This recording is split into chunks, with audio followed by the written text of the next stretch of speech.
अस्सलाम वालेकुम। Programme night addition में हम आपको खुशामदीद कहते हैं। नाज़रीन, बज़ाहिर लगता है कि किंग्स पार्टी का तासुर लेकर सियासी मैदान में उतरने वाली मुस्लिम लीग नून के सामने कोई सियासी हरीफ तो नहीं, लेकिन पार्टी के जो अपने ही अंदर जोड़ तोड़ के फ़ैसले हैं, यही बदतरीन हरीफ बनकर खड़े हो गए हैं। नून लीग को इक़्तिदार की तरफ जाते साफ़ रास्ते में मुखालफत नहीं भी मिलेगी, लेकिन जो साथियों की नाराज़गियाँ हैं ये ज़रूर मिलेंगी और पार्टी को इसका नुकसान भी होगा। ये ख़बरें आ रही हैं कि मुस्लिम लीग नून सबसे पहले पीटीआई के मुनहरफीन को टिकट्स देने जा रही है।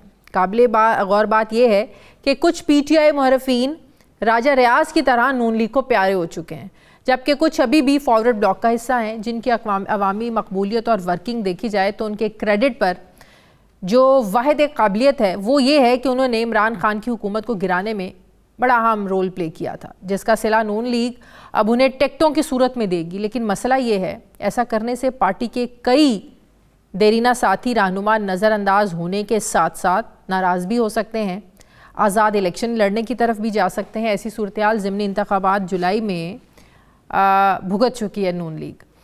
अब जैसा कि देखें, पार्टी क़यादत के लिए 5 साला नाअहली बर्दाश्त करने वाले तलाल चौधरी को NA 96 NA 96 पर पीटीआई के मुनहरिफ नवाब शेरोसेर टिकट लेने में वो आगे नज़र आ रहे हैं, तलाल चौधरी पीछे नज़र आ रहे हैं। इसी तरह मीडिया के हर प्लेटफॉर्म पर दबंग अंदाज में पार्टी मौक़िफ़ को डिफेंड करने वाले राना एहसान अफजल, जो मेरे प्रोग्राम में भी आकर भरपूर तरीके से अपनी पार्टी को, अपने लीडर्स को डिफेंड करते हैं, राना एहसान अफजल साहब, अब उन पर राजा रियाज की फ्रेंडली ऑपोजिशन लीडरी जो है ये भारी पड़ रही है, जिस पर सवाल उठ रहा है कि बरसों पार्टी के लिए कुर्बानियाँ देने वालों को कुर्बान करके इक़्तिदार हासिल करना क्या मुस्लिम लीग नून की सियासी साख के लिए मुनासिब होगा। अब मुनहरफीन को मैनेज करने समेत मुस्लिम लीग नून के लिए IPP और MQM के साथ साथ सीट एडजस्टमेंट भी एक ज़ाहिर एक चैलेंज बनी हुई है। शायद यही वजह है कि इलेक्शन में वक्त कम रह गया है, मगर मुस्लिम लीग नून अभी तक इंतखाबी मुहिम शुरू नहीं कर सकी है, जिस पर सवाल उठ रहे हैं कि क्या इंतखाबी मैदान में निकले बगैर सिर्फ ड्राइंग रूम की सियासत नून लीग को इक़्तिदार दे पाएगी। क्या कहीं से यकीन दहानी है कि इक़्तिदार इन्हीं को मिलना है, वज़ीर आज़म नवाज़ शरीफ ने ही बनना है, इसलिए अवाम में निकलने की ज़रूरत नहीं है। सवाल ये भी है कि लगातार 1 महीने तक जारी रहने वाले पार्लिमानी बोर्ड के इजलासों के बाद भी सिवाय बलूचिस्तान के अभी तक बाकी सूबों में पार्टी उम्मीदवारों के नाम क्यों फाइनल नहीं हो सके हैं। बलूचिस्तान में जिन लोगों को टिकट जारी किए गए, इन पर भी एतराज़ उठ रहे हैं कि नून लीग ने नज़रियाती कारकुनों को इग्नोर करके सरदारों, वडेरों और इलेक्टेबल्स को टिकट जारी किए हैं। पंजाब और लाहौर में भी नून लीग को टिकट इशू करने में मुश्किलात का सामना है। पार्टी के अंदर एक कश्मकश का माहौल है। लाहौर में NA 121 पर सरदार अयाज सादिक और रोहेल असगर आमने सामने हैं। नारोवाल की सीट पर दानियाल अजीज़ ने एहसन इकबाल के ख़िलाफ़ महाज खोल रखा है। लीगी कायदीन नाराज़ रहनुमाओं को राज़ी करने की कोशिशों में भी लगे हुए हैं। अब सवाल यह है कि पार्टी रहनुमाओं की नाराज़गी और इंतखाबी मुहिम में सुस्ती क्या ये नून लीग को भारी पड़ सकती है। मैं बात करूँगी राना तनवीर हुसैन साहब, सीनियर रहनुमा मुस्लिम लीग नून के, मुझे ज्वाइन करें। अस्सलाम वालेकुम, बहुत बहुत शुक्रिया राना साहब आपका। राना साहब, क्या ये बात दुरुस्त है कि नून लीग के अपने देरीना दोस्त, पार्टी के लिए कुर्बानियाँ देने वाले, पार्टी की वजह से नाअहल होने वाले, पार्टी के लिए नाअहल होने वाले लोग आज इग्नोर हो रहे हैं और PTI के वो लोग जिन्होंने अपनी ही पार्टी के ख़िलाफ़ बगावत की, अदम एतमाद में इमरान खान के ख़िलाफ़ आप लोगों का साथ दिया अदम एतमाद में, और आज टिकट लेने में वो सबसे आगे हैं और नून लीग के देरीना लोग पीछे पीछे हैं। नहीं, मेरा नहीं ख्याल ऐसी बातें हैं। जो क़यादत है, लीडरशिप है, स्पेशली मियां नवाज शरीफ साहब, वो अपने साथियों के साथ, अपने वर्कर्स के साथ जो कमिटेड लोग हैं बड़े, उनके साथ उनके वो एक अच्छे उनके अंदर जज्बात पाए जाते हैं, उनकी बहुत कदर करते हैं।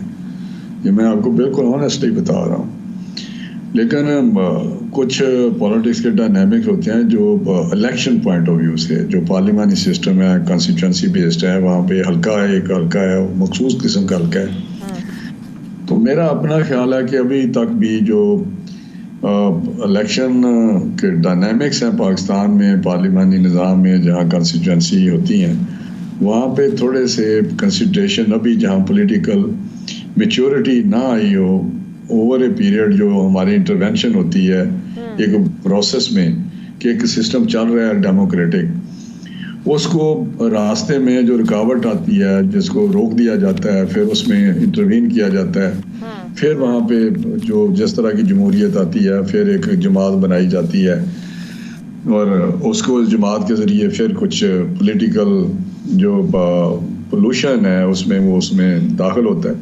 तो वो हल्के में अभी उस वहाँ पर नहीं हमारी पॉलिटिकल मैच्योरिटी पहुंची या पार्टी इतनी स्ट्रॉन्ग नहीं। नून लीग कोई पहली दफा तो इलेक्शन नहीं लड़ रही है, नून लीग को बड़ा एक्सपीरियंस है, नून लीग इलेक्शन की साइंस, इलेक्शन वाले दिन की साइंस बखूबी इससे वाकिफ है। मसला ये है कि इस वक्त जो पब्लिक अपीयरेंस है लीडरशिप की वो है ही नहीं, ना होने के बराबर है। आप देखें 2018 में जब नून लीग के खिलाफ क्रैकडाउन हो रहा था, तहरीक इंसाफ बहुत ज़्यादा एक्टिव थी, बड़ी पुरजोश थी, जलसे जुलूस मंशूर सब कुछ, टिकट्स भी देने के मरहले जल्दी हो रहे थे, सब कुछ हो रहा था। और नून लीग हमें उस तरीके से उस वक्त ज़ाहिर है आप लोगों के खिलाफ तो क्रैकडाउन हो रहा था। आज आप लोगों के लिए मैदान खुला है, तहरीक इंसाफ तो बिल्कुल ही साइड लाइन पे है, लेकिन आप लोगों की पब्लिक अपीयरेंस नहीं है, मंशूर सामने नहीं है, अपने इख्तलाफात हैं।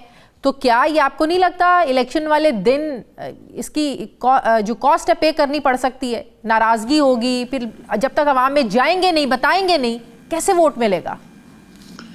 नहीं, बिल्कुल हम अवाम में हैं, अवाम में रहते हैं, बिल्कुल। अब मैं बता रहा हूँ मियां नवाज शरीफ साहब जब से आए हैं वो पॉलिटिकली काम कर रहे हैं और जलसे जुलूस भी करेंगे। जब ये मरला गुजर जाएगा, टिकट्स वगैरह का फाइनलाइज हो जाएंगे, हम लॉन्च कर देंगे, बंदे अपने अपने क्या उम्मीदवार चले जाएंगे, तो फिर वो जलसे करेंगे।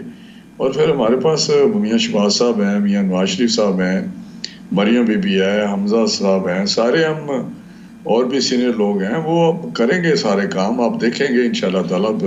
दूसरी कौन सी क्या लोग बहुत ज्यादा हैं टिकट्स लेने वाले, इस वजह से ताखीर हो रही है, या आपस के जो आपके पार्टी के सीनियर लोग हैं, जैसे आप देखें ना अयाज सादिक और रोहिल असगर साहब, इनके दरमियान भी हुआ कि इन्होंने इनको टिकट देनी है, उनको टिकट देनी है, तो ये मामला भी तो देरी की सबब बन रहे हैं ना? हाँ, आपकी बात बिल्कुल दुरुस्त है। यही मैं उस पर आने लगा था कि हमारे इतने कैंडिडेट्स हैं। आपने देखा है कि हल्के में एवरेज जो 7-7, 8-8, 10-10 लोगों ने अप्लाई किया था, तो उसमें डेफिनेटली कमिटेड लोग थे, बड़े साथ चलने वाले लोग थे, पुराने लोग थे, मियाँ साहब के बहुत दरीना साथी भी थे। तो उस पर काफ़ी गौर खौज करने की ज़रूरत थी। बोर्ड भी बैठा, शार्ट लिस्ट भी हुए। अभी मियाँ साहब मेरा रोज़ाना उस पर बैठ के फाइनलाइज कर रहे हैं। तो दूसरी बात यह है कि हमारे जो आप बात करते हैं, हमारी पार्टी, दूसरी पार्टी पीटीआई को छोड़े दूसरी कौन से बहुत ज्यादा उन्होंने तीर मार रहे हैं कुछ मैदान में, हर दूसरा जलसा करें। इस वक्त अगर मैदान में कोई नजर आ रहा है ना बड़े कॉन्फिडेंट तरीके से, वो बिलावल भुट्टो नजर आ रहे हैं। मंशूर भी अपना दे चुके हैं, टिकट्स भी ऑलमोस्ट उनकी डन है, फाइनल हैं, जलसे भी कर रहे हैं वो। नहीं, ये डनशन वाली मुझे बताएं, वो उन्होंने कौन सा बलूचिस्तान किया है उन्होंने और सिंध किया है, तो जो मैंने सुना है तो हमने भी बलूचिस्तान किया है। हम भी 1-2 दिन में इंशाल्लाह आप देखेंगे चीज़ें, लेकिन हमारा ख्याल है कि पीस मील में ना करें, हम इकट्ठे कर दें अनाउंस। बाकी रही इश्यूज 2-3 है, ये नहीं है कि सिर्फ डिलिमिटेशन का भी एक मसला है। डिलिमिटेशन हुई, हल्के जो हमारे सिटिंग हैं मैंने थे, बड़े स्टॉलवर्ड्स हैं, उनके हल्के आपस में गुड़मुड़ हो गया, कोई उधर चला गया, कोई उधर चला गया। मेरे सीधे में भी 1-2 इशू ऐसे हैं कि 55%, 45% या 51%, 49% हल्के डिलिमिटेशन में इधर उधर हो गए। तो उस पे भी इशू आ जाता है कि भाई उधर बंदे ने जाना है हमारे ने, या दूसरे ने उधर जाना है। तो ये चीज़ें लाहौर में भी ये मसला बना हुआ है।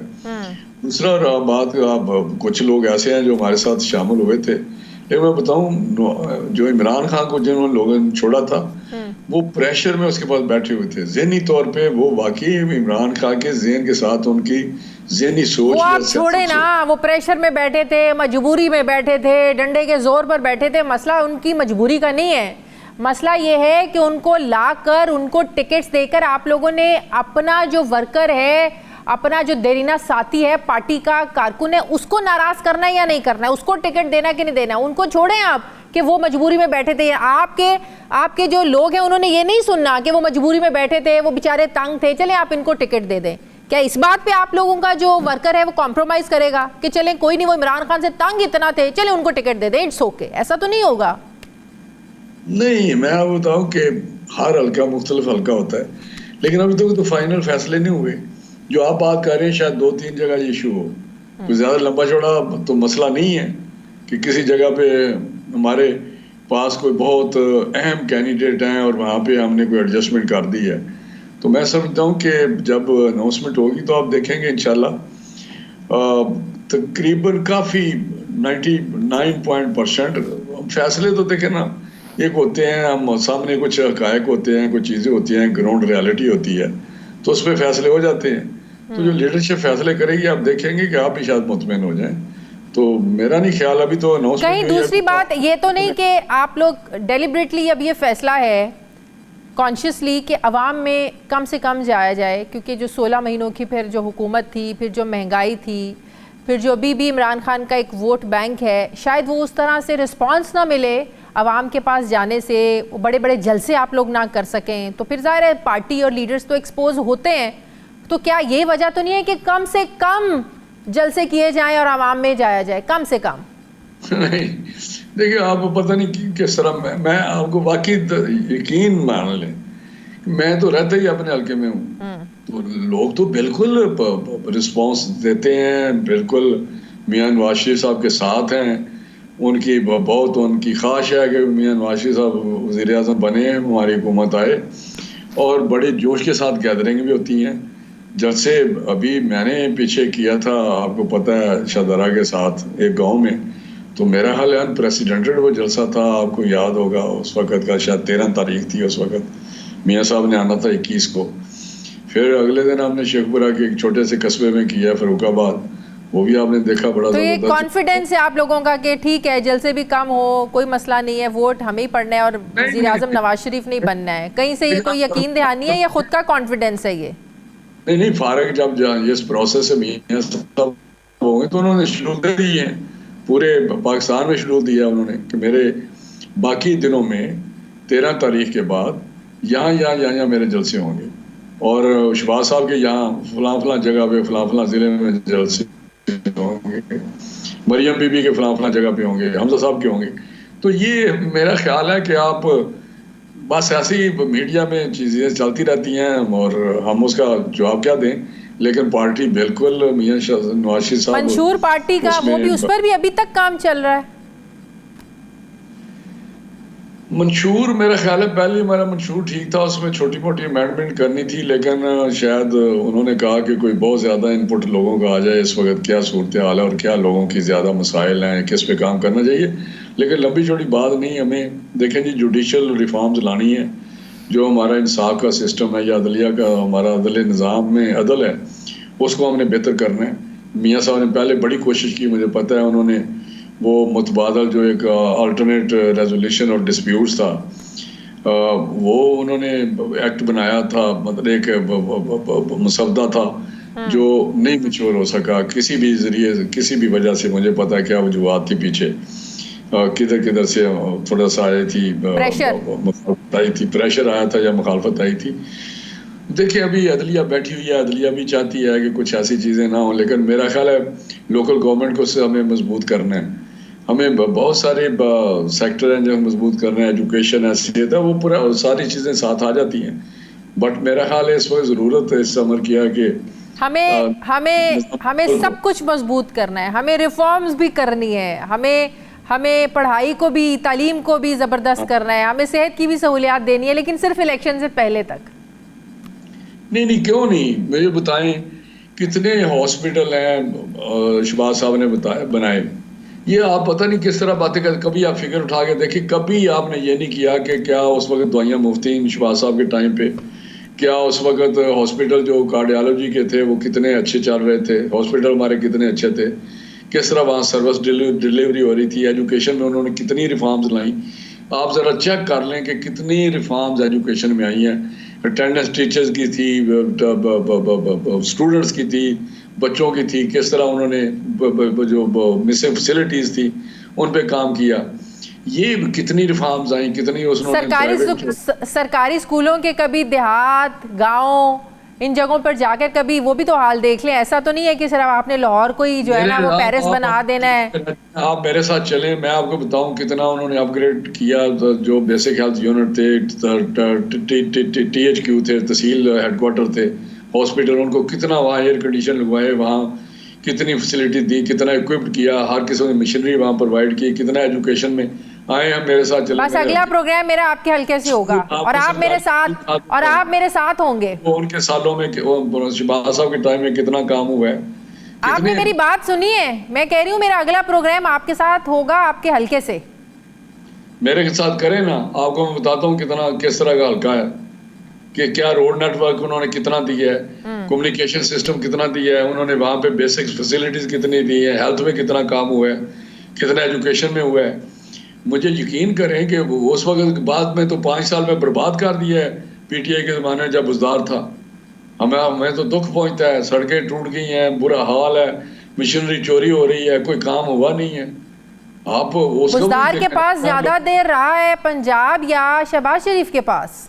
लोकल गवर्नमेंट के इलेक्शन उसने नहीं कराया, निज़ाम अज़ल को उसने तबाह कर दिया। यानी ये क्या, उस वक्त तो जो अफसर जो है ट्रांसफर पोस्टिंग, पैसे करप्शन का रूज था, पैसे लेके ट्रांसफर पोस्टिंग होती थी। अच्छा। और गवर्नमेंट नाम की कोई चीज नहीं थी।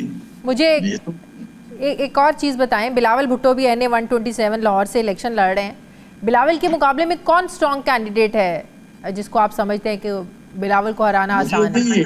मुझे नहीं आइडिया, लेकिन जो भी वहाँ पे आएगा इंशाल्लाह वहाँ पे मुस्लिम लीग नून जीतेगी अल्लाह के फजल से। तो IPP से सीट एडजस्टमेंट के मामला क्यों नहीं हल हो रहे?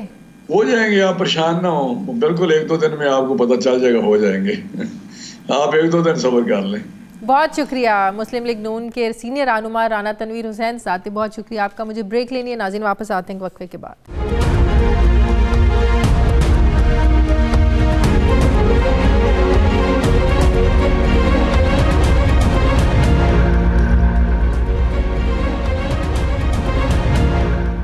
ब्रेक के बाद एक बार फिर से आपको खुशामदीद कहते हैं नाजरीन। 9 मई की तोड़फोड़ करने वालों के खिलाफ मुकदमात भी दर्ज हुए।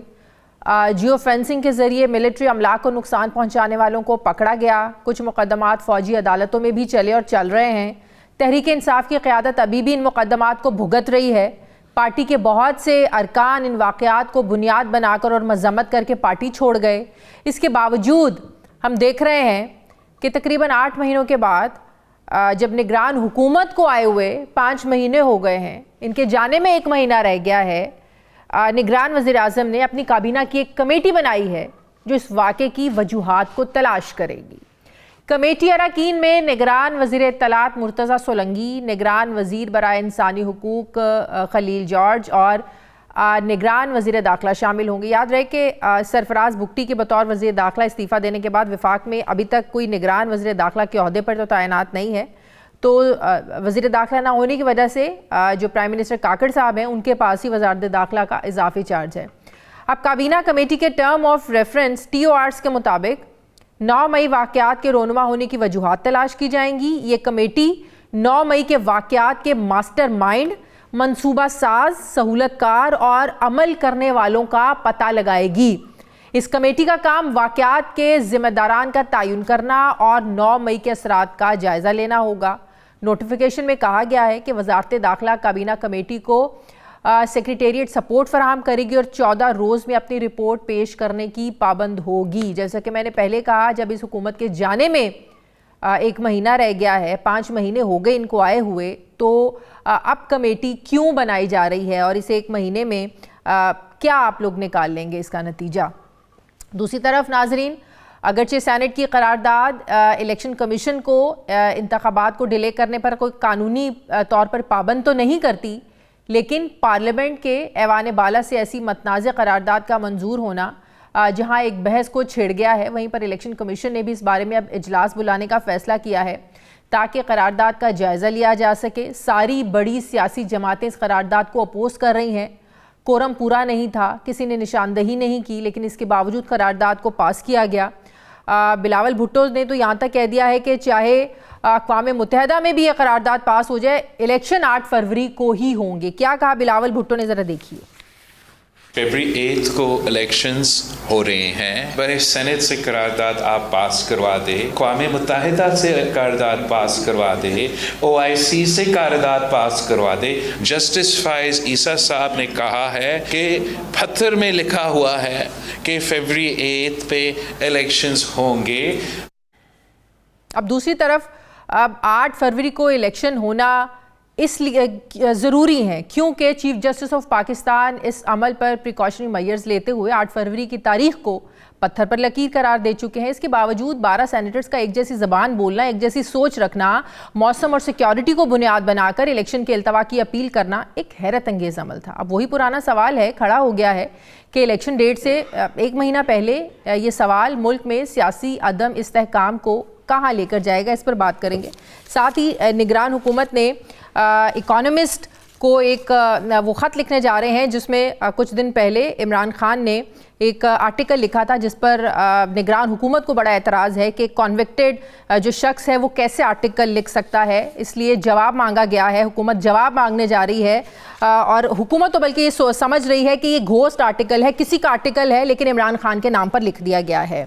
तो क्या एक इतना जिम्मेदार इदारा क्या ये कर सकता है कि किसी का आर्टिकल किसी के नाम पर छाप दिया जाए? अब देखना यह है कि हुकूमत सवाल क्या पूछेगी और वहाँ से जवाब क्या आता है, इस पर भी मैं बात करूँगी। मुझे ज्वाइन कर रहे हैं मज़हर अब्बास साहब, सीनियर सहाफ़ी, तज्ज़ियाकार। अस्सलाम वालेकुम, बहुत बहुत शुक्रिया मज़हर अब्बास साहब आपका। मज़हर साहब, सबसे पहले जो अब हुकूमत ने एक कमेटी बनाई है 9 मई के वाक़यात को लेकर, आपको भी पता है कि GIT भी मामलात की तफ्तीश कर रही है, लोगों को पकड़ा भी हुआ है, अदालतों में मुकदमात भी चल रहे हैं। अब जब इस हुकूमत के जाने में 1 महीना रह गया है, आप क्या समझते हैं कि क्यों ज़रूरत पेश आई इस हुकूमत को काबीना पर मुश्तमिल कमेटी बनाने की? देखिए, काफ़ी हैरानकुन है ये, इस वजह से नहीं कि कमेटी बनती नहीं है, इस वजह से कि 9-10 महीने बाद जब आपने बहुत सारे लोगों को गिरफ्तार कर लिया, जब आपने बहुत सारे लोगों को जो है ऑलमोस्ट चार्ज कर दिया, मिलिट्री कोर्ट में ट्रायल का फैसला कर लिया, तो 10 महीने बाद आप ये कमेटी बना रहे हैं टू डिटरमिन द मास्टरमाइंड। या तो एक तरफ ये मौक़िफ़ था कि जी हर तमाम तर सबूत मौजूद हैं, हर तरह के एविडेंस मौजूद है, हर तरह की चीज़ मौजूद है, नाकाबिले तरदीद शवाहिद मौजूद हैं, तो मुझे हैरानगी है। लेकिन मेरा ख्याल है, हो सकता है मैं गलत हूँ, मेरे ख्याल में ये कमेटी इसलिए बनाई गई है क्योंकि एक तासुर ये जा रहा था कि हर किसी को 9 मई के वाक़े में गिरफ़्तार किया जा रहा है और पूरे पाकिस्तान से गिरफ्तारियां हो रही हैं, जिससे कुछ नहीं मिला वो आप 9 मई उसमें लगा दिया। जिस तरह हमने कराची में अक्सर देखा था 22 अगस्त 2016 के वाक़यात में बेशुमार लोगों पर 22 अगस्त लगा दी गई जिनका कोई ताल्लुक नहीं था। मुझे लग रहा है कि शायद इसको नैरो डाउन करने के लिए कि जी जो स्पेसिफिकली लोग हैं जो इंगेज थे इसके अंदर, जो प्रैक्टिकली जिनके बारे में शवाहिद मौजूद हैं, उनको, और प्लस ये कि ये कॉन्स्पिरेसी बेसिकली किन किन लोगों ने तैयार की थी, क्योंकि और सोशल मीडिया पर आप देखें नई वीडियोस भी कुछ अपलोड की जा रही हैं, कोर कमांडर हाउस के अंदर की वीडियोस भी अपलोड की जा रही है, एक दोबारा से कैंपेन स्टार्ट कर दी गई है कॉन्शियसली। देखिए, सोशल मीडिया की बहस में मैं नहीं जाऊंगा, लेकिन जो गालिबन अब जो टर्म्स ऑफ रेफरेंस जैसे अभी आप बता रही थी, उस टर्म्स ऑफ रेफरेंस में, तो ये टर्म्स ऑफ रेफरेंस तो मेरा ख्याल है जब वाक़या हुआ था उसके फ़ौरन बाद अगर कमेटी बनती और उसके फ़ौरन बाद ये टर्म्स ऑफ रेफरेंस के तहत होता तो एक ज़्यादा बेहतर था। अब आपने ये बना दी है, अब ये 15 दिन बाद जो भी फैसला करेगी, 15 दिन के बाद अगर फ़र्ज़ करें महीने बाद हुकूमत चेंज हो जाती है तो गालिबन अगली हुकूमत भी इसको कैरी करेगी। लेकिन अहम बात यह है कि फिर इन सब का ट्रायल कब होगा? यानी अगर आपने किसी को साल भर से गिरफ्तार किया हुआ है और उस पर आपने चार्ज भी लगाया हुआ है, अब ये कमेटी लोगों को गिरफ्तार करके जिनके ऊपर जो है आपने उनको इतने महीनों में रखा हुआ है, तो अब अगर फ़र्ज़ करें कमेटी फैसला करती है कि शायद ये लोग इनमें से नहीं थे, कुछ लोग थे, तो मुझे टू बी वेरी ऑनेस्ट इसका सिवाय इसके ये नहीं लगता है कि शायद इसमें वो किया जा रहा है कि स्पेसिफिकली, और वो अच्छी बात है, ठीक है कि आप स्पेसिफिकली सिर्फ उसको वो करें जो वाकई पूरी तरह मुलव्विस थे इसमें, क्योंकि सबसे अहम बात इसमें यह होगी कि जो साजिश का पहलू है, जो मास्टरमाइंड का पहलू है, अब जिसको भी आप मास्टरमाइंड कहते हैं, जिसको भी आप साजिश कहते हैं, साजिश तो फिर कहीं ना कहीं तैयार हुई होती है, और उसमें जाहिर है कौन लोग उसमें मौजूद थे, कौन लोग उस मीटिंग में मौजूद थे जिस मीटिंग में ये सारा फैसला किया गया। ये सारी चीज़ें अगर मौजूद हैं तो जाहिर है कि उसको आप कहेंगे कि नाकाबिल तरदीद शवाहिद।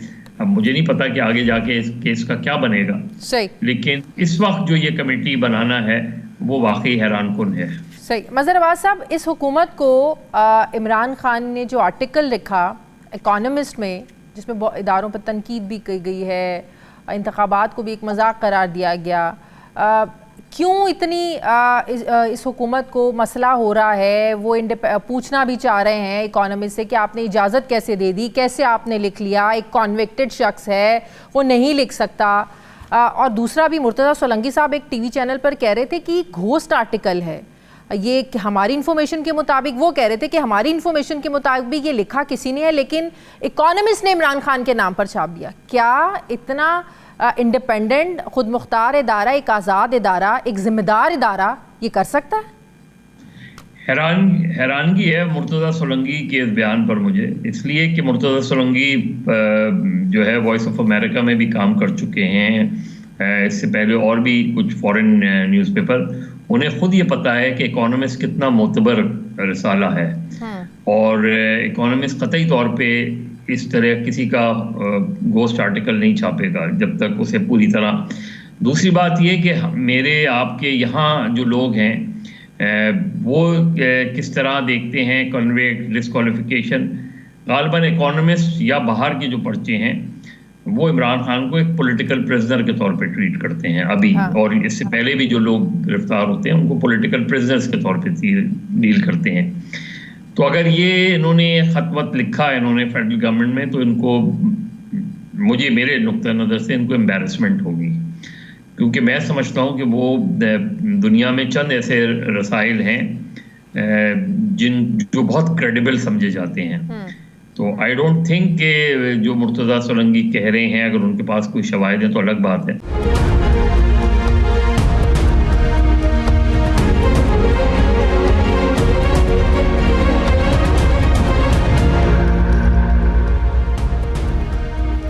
ब्रेक के बाद एक बार फिर से आपको खुशामदीद कहते हैं। नाज़रीन, अभी ये बहस ख़त्म नहीं हुई थी कि आम इंतखाबात में तमाम जमातों को लेवल प्लेइंग फील्ड मिलेगी, नहीं मिलेगी। क्या पाकिस्तान के ऐवान बाला यानी सेनेट में 8 फरवरी को होने वाले इंतखाबात को मुलतवी करने की करारदाद मंजूर करके अब एक नई बहस को छेड़ दिया गया है। इलेक्शन की तैयारियों को लेकर अगर सियासी जमातों की बात करें तो पाकिस्तान पीपल्स पार्टी सबसे आगे नज़र आती है। पाकिस्तान पीपल्स पार्टी भरपूर बड़े बड़े जलसे भी कर रही है। पीपल्स पार्टी अपना इंतखाबी मंशूर भी पेश कर चुकी है। पीपल्स पार्टी बिलावल भुट्टो को अपना वज़ीर आज़म का उम्मीदवार भी नामजद कर चुकी है। पीपल्स पार्टी मुल्क के तमाम सूबों में भरपूर तरीके से अपनी इंतखाबी मुहिम भी चला रही है।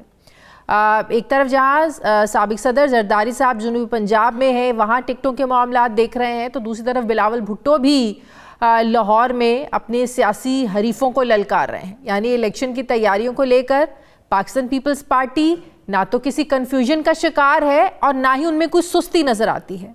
ये भी एक हकीकत है कि पीपल्स पार्टी की सारी क़यादत हम आवाज़ होकर इलेक्शन में ताख़ीर या रखना डालने की मुखालफत कर रही है। लेकिन गुज़श्ता रोज़ सेनेट इजलास में इलेक्शन मुलतवी कराने की करारदाद मंजूरी के वक्त पीपल्स पार्टी के सेनेटर बहरामंद तंगी की खामोशी या गैर जानिबदारी से एक गलत तासुर ज़रूर गया है। इससे भी अहम बात यह है कि ये करारदाद पेश होने से पहले सेनेटर बहरामंद तंगी ने फ्लोर ऑफ दी हाउस पर जो तकरीर की उसके मंदरजात जो थे वो इलेक्शन रोकने की करारदाद से मिलते जुलते हैं। सेनेटर बहरामंद तंगी ने अपनी तकरीर में चेयरमैन सेनेट को मुखातिब करते हुए सवाल उठाया कि दहशतगर्दी तो फिर से सर उठा रही है। इलेक्शन कैंपेन में किसी जमात के लीडर को निशाना बनाया जा सकता है। क्या इन हालात में इलेक्शन मुमकिन है? क्या कहा उन्होंने, ज़रा देखिए। आज एक दफा फिर चेयरमैन साहब, मैं समझता हूं कि दहशतगर्दी ने सर उठाया है। मुल्क के तमाम पॉलिटिशियन इस वक्त मुश्किल से दो चार है। हमें थ्रेट्स मिल रहे हैं, मौलाना फजलुर रहमान साहब पे हमला हो रहा है, एमल वली साहब को लेटर्स मिल रहे हैं। मैं सवाल आपसे करता हूं कि इन हालात में इलेक्शन मुमकिन है? बहरमन तंगी तक की तकरीर के फौरी बाद सेनेटर दिलावर खान ने इलेक्शन मुलतवी करने की करारदाद पेश की, जिसे कोरम पूरा ना होने के बावजूद उजलत में मंजूर भी कर लिया गया। अब इसे इत्तफाक कहा जाए या हादसा, मगर दाल में तो कुछ काला है। यहाँ एक और सवाल भी उठता है कि कोरम पूरा ना होने का ख्याल भी किसी रुकन सेनेट के जहन में नहीं आया। क्या ये भी एक इत्तफाक है कि पीपल्स पार्टी ने अपने सेनेटर को पार्टी पॉलिसी की खिलाफ वर्जी शोकॉज नोटिस भी जारी किया है, उनसे जवाब तलबी भी कर रखी है। पीपल्स पार्टी की सीनियर रहनुमा शहरी रहमान का कहना है कि पीपल्स पार्टी ने सेनेट में करारदाद को सपोर्ट नहीं किया। बात यह है कि जब पार्टी की पूरी क़यादत यकसू है, यकज़बान है कि 8 फरवरी को इलेक्शंस होने हैं, वो डिले होने की मुखालफत कर रही है पार्टी, तो पार्टी के जो दूसरे रहनुमा हैं वो क्यों, क्या पार्टी क़यादत का मैसेज उन तक नहीं पहुंचा? और क्या इन लोगों को ये नहीं पता कि इनकी लीडर बीबी शहीद को जब शहीद किया गया तब भी बहुत बुरे हालात थे। 1 महीना इलेक्शंस को डिले किया गया था, लेकिन उसके बावजूद भी मुल्क में इलेक्शंस हुए थे। पाकिस्तान पीपल्स पार्टी इन हालात से बखूबी वाकिफ़ है। मैं बात करूंगी, मुझे सीनियर रहनुमा पाकिस्तान पीपल्स पार्टी कमर ज़मान कायरा साहब ज्वाइन कर रहे हैं। अस्सलाम वालेकुम, बहुत बहुत शुक्रिया कायरा साहब आपका। कायरा साहब, पाकिस्तान पीपल्स पार्टी ने अपने सेनेटर बहरमन तंगी साहब से ज़ाहिर जवाब तो तलब किया है, उन्हें जवाब देना भी चाहिए कि पार्टी क़यादत का मैसेज उन तक क्यों नहीं पहुंचा, जो सिक्योरिटी हालात को लेकर उन्होंने जो बातें की और जो इलेक्शन की डिले करने की करारदाद पेश की गई, उनके मंदरजात बिल्कुल मिलते थे जो सिक्योरिटी की वजूहात बताई गई। सर, जब पार्टी क़यादत को पता है, पार्टी क़यादत बार बार ये मैसेज देती है, टीवी टॉक शोज़ में आके आप लोग बात करते हैं, तो इस तरह क्या जब लोग बात करते हैं, पार्टी की और लोग बात करते हैं, तो क्या इससे पार्टी की साख और जो एक पार्टी का बयानिया है, क्या इसको नुकसान नहीं पहुंचता कायरा साहब? देखिए, पहली गुजारिश ये है कि बाज़ औक़ात अफराद या इंफरादी तौर पे कुछ लोग अपनी राय दे देते हैं। अभी आप मुझसे फर्ज करें, इस प्रोग्राम में आपने मुझ पे एक सवाल किया, एक तो जनरल सवाल है। अगर आप मुझे किसी स्पेसिफिक इशू पे पूछ लें तो जो मैं राय दूंगा वो मेरी पार्टी की राय इसलिए नहीं हो सकती कि पार्टी की राय वो होती है जो किसी कमेटी में, किसी मीटिंग में, किसी फोरम पे बैठ के पार्टी के सीनियर लोग बैठ के डिस्कस करते हैं, या पार्टी क़यादत अपनी राय देती है तो उसको पार्टी पॉलिसी के तौर पे लिया जाता है। बाकी इंडिविजुअली आरा, क्योंकि आपके सवाल होते हैं या ऐवानों के अंदर कोई बात होती है, ये मामला क्योंकि ऐसा है कि इस मामले को हमारे साथियों को या बहरमन साहब को इस मामले पे बहुत इसकी हसासियत को देखने की जरूरत थी। बाकी लॉ एंड ऑर्डर की सूरत हाल तो हम भी कह रहे हैं बिल्कुल खराब है, इकोनॉमी की हालत बिल्कुल खराब है, इसमें कोई शक नहीं है। लेकिन हम ये भी कह रहे हैं कि लॉ एंड ऑर्डर खराब है तो मसला है, इकोनॉमी खराब है तो मसला है, लोगों को सस्ती चीजें नहीं मिल रही तो मसला है, बेरोजगारी मसला है। सियासत इन मसलों का हल है, सियासत के जरिए मसाइल का हल निकालना है, और सियासत इलेक्शन के साथ है।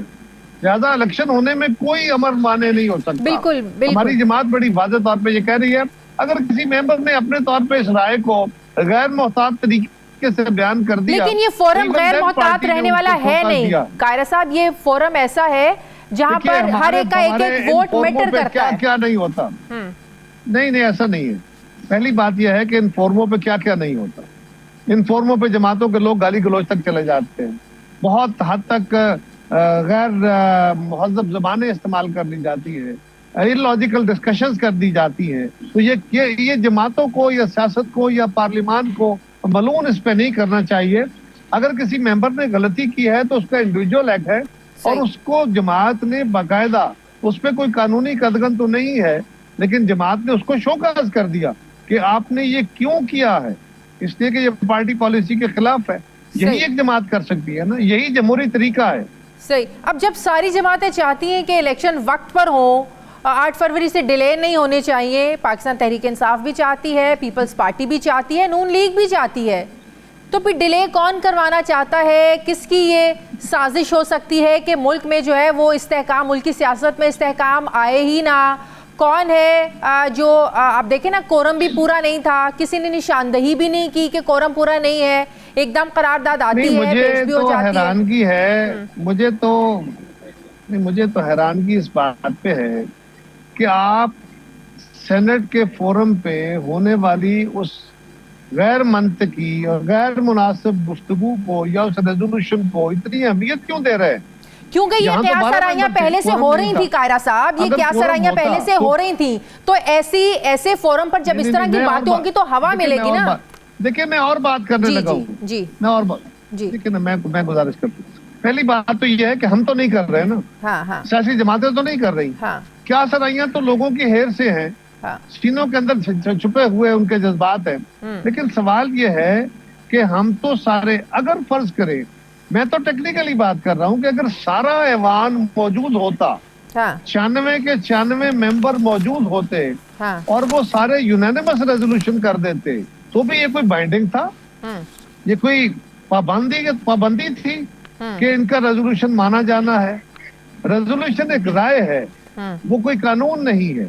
लिहाजा इस रेजोल्यूशन को जो एक आजाद रुकन ने किया और कुछ लोगों ने गैर मोहतात तरीके से किसी नीयत के साथ या किसी बगैर किसी नीयत के सहवन ये रेजोल्यूशन पास कर दिया, ये डाउन द ड्रेन खत्म हो चुका, इसको जमातें मुस्तरद कर चुकी और इसकी कोई कानूनी हैसियत भी नहीं है। लिहाजा इसको बहस में लाके हम इसको वैसे ही अहमियत दे रहे हैं।